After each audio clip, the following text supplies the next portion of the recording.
We're constantly, bombarded with messages about health and weight. It's almost always calories, willpower, discipline. That whole narrative, it's been drilled into us for decades, hasn't it? But what if that whole way of thinking is, well, missing the point? What if the real journey isn't about those things at all, but something, I don't know, far deeper? Today, we're taking a deep dive into some really fascinating insights around a medication you've probably heard of, semaglutide, but definitely not from the angle you might expect. We're going to explore how it's being seen by some as a key to unlocking profound self-discovery, more than just weight loss. Our mission here is to explore how this medication, seen through the lens of a really remarkable individual named Dan Hollis, might offer a chance at decoding emotional amnesia.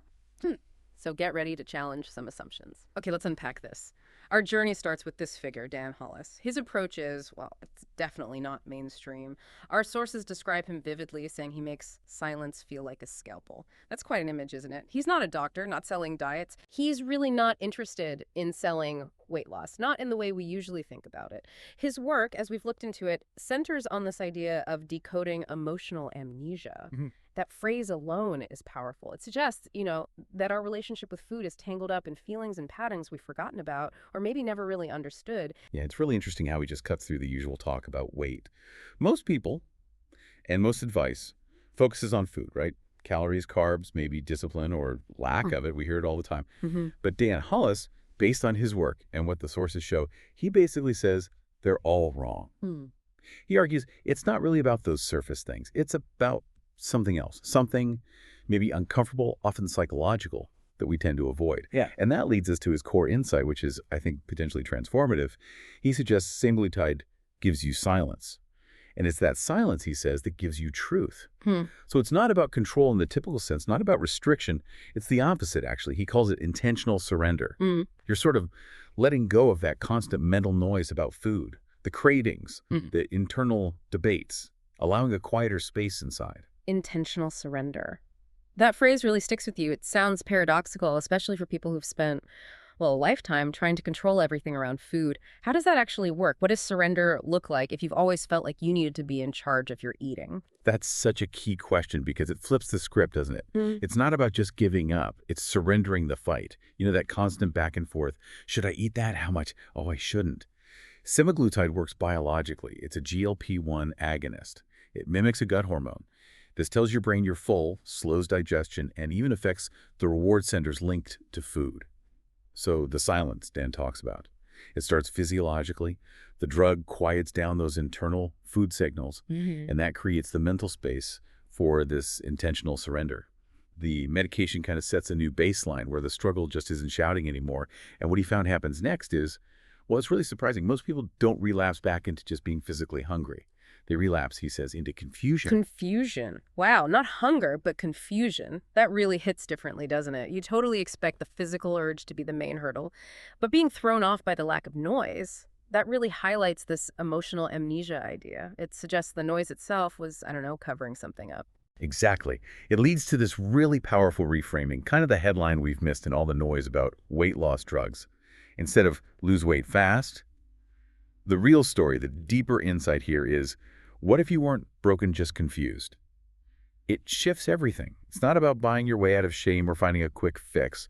Dan Hollis's approach is about guiding people to sit in it long enough to learn something from it. Sit in the confusion, the quiet. It's a totally different kind of process. It requires looking inward, becoming self-aware, not just following rules. The confusion, in a way, is the start of remembering what you forgot about yourself. Okay, so he's saying semaglutide isn't just about appetite or fat. It's offering something much more fundamental, a moment of real psychological shift. What is it really doing from his perspective? Precisely. He looks beyond just the biology, though that's the starting point. He describes it as giving you a moment where food stops talking.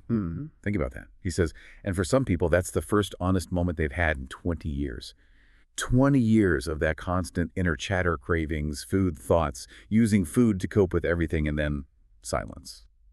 The drug provides the quiet, physiologically, but Dan helps people understand the meaning of that quiet. Okay, here's where it gets really interesting and maybe a bit unsettling. You'd think quiet cravings would be amazing, right? Who wouldn't want that struggle to lessen? But Dan saw this unexpected problem. People often stumble not because the drug stops working, but because, as he puts it, no one taught them what to do with the quiet. That silence can actually be terrifying. It feels like they've lost their favorite lie. What is that favorite lie, and why is losing it so disorienting? That's such a crucial point. The favorite lie isn't necessarily something bad. It's often a coping story, a narrative that gave a sense of comfort, maybe false comfort. Maybe the lie was, I'm just always hungry, which kind of excused constant eating. Or, food's my only real comfort, which justified turning to it for every emotion. When the food chatter stops, those stories suddenly feel empty. The silence exposes the emotional gap the food was filling. And so faced with that disorienting quiet, what do people do? They often revert back to the familiar. He mentions things like cheese puffs, cheat days, chaos. It's almost an unconscious grab for the noise again. It's trying to fill that void the silence revealed, bring back something familiar, even if it was destructive, like turning music back on because the silence is too loud.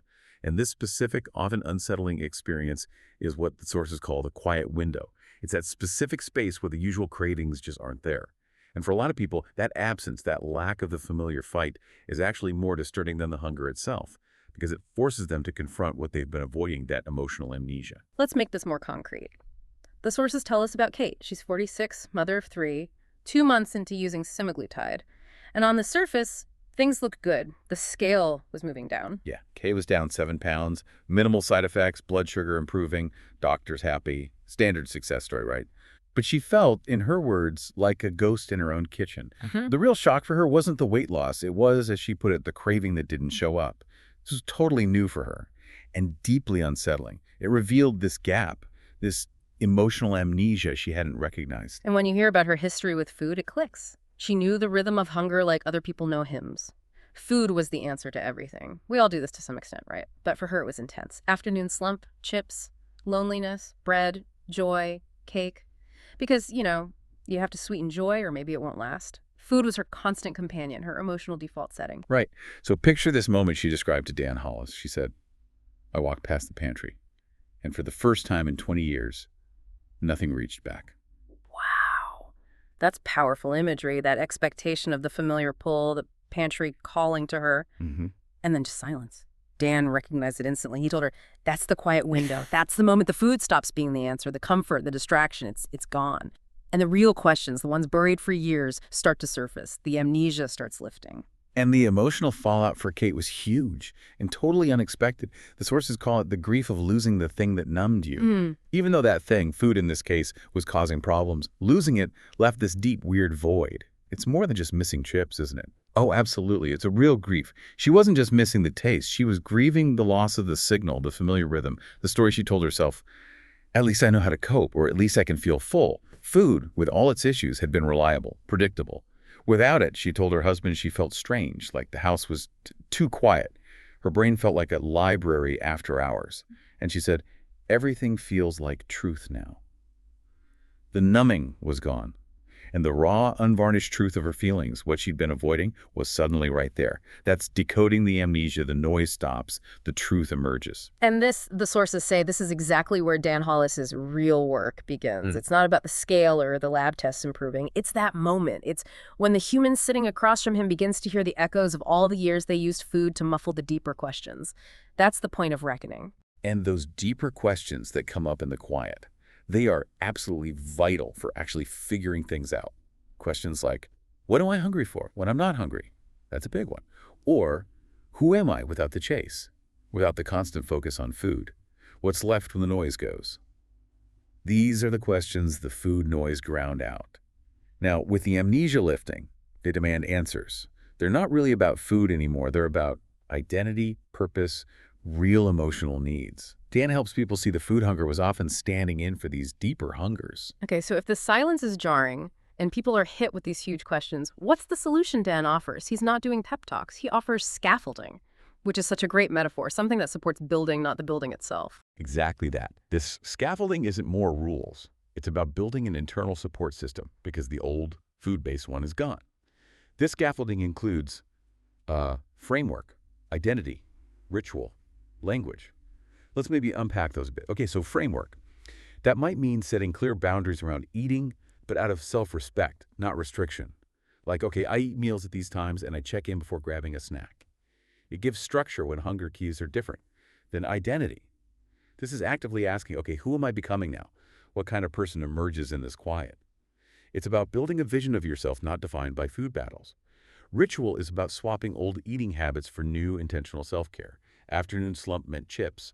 Maybe now it's a short walk, some mindfulness, maybe journaling. Consciously building healthier patterns. And language, this is huge. It's changing the inner dialogue, shifting from I messed up to, okay, what can I learn from that? From blame to curiosity. It's not about finding motivation, which fades, or restriction, which backfires. It's about building momentum with small, consistent actions and recognition, recognizing your real needs. That difference between scaffolding and just discipline feels really key.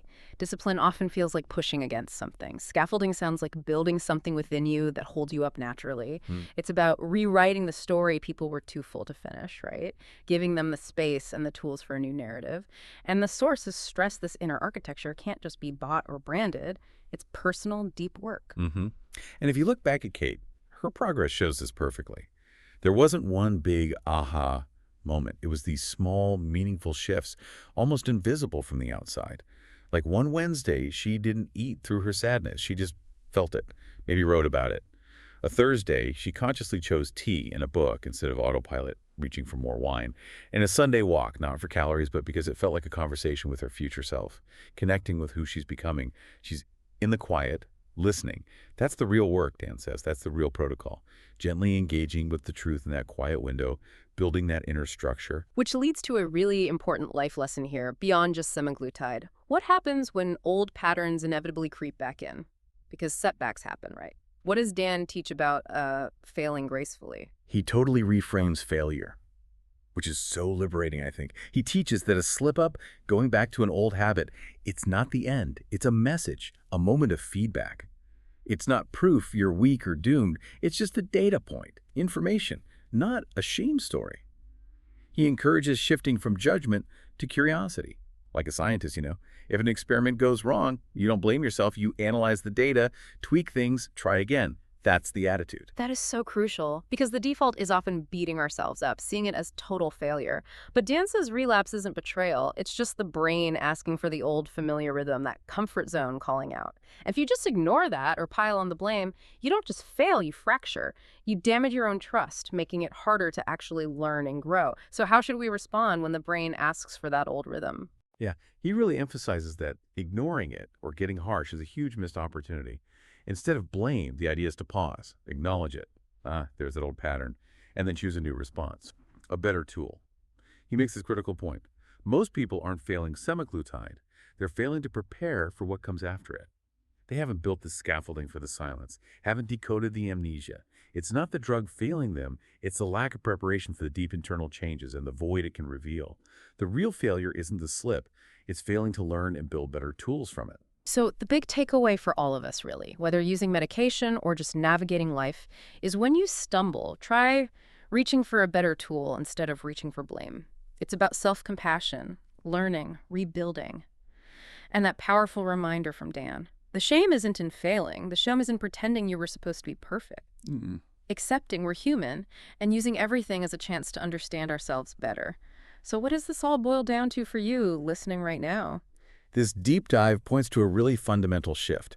It's a different way to think about personal transformation, much bigger than just a medical treatment or a diet. It's deep internal work, rewriting your own story. Exactly. Semaglutide, in this view, isn't the magic bullet. It's more like a catalyst. It clears the runway, as Dan puts it, so you can finally see what's trying to land. It quiets the noise that masked your real needs, lets you decode that emotional amnesia, understand your true drivers, and the ultimate realization, the core messages. It was never about the food. It was about what the food was hiding, what it helped you avoid, and the truths you'd forgotten about who you are. So if you find yourself in a similar kind of quiet window, maybe not from medication, maybe from a life change, a job loss, kids leaving home, ending a habit. If you feel that unexpected silence or disruption, know that maybe you're not broken. You're just beginning to hear yourself again. See it as an opportunity, perhaps, not just a crisis, a chance to build something more authentic. So maybe something to reflect on. What favorite lie might the quiet be revealing for you? What truth is waiting in the stillness? And what kind of inner architecture, what new scaffolding could you start building in its place to support the real you?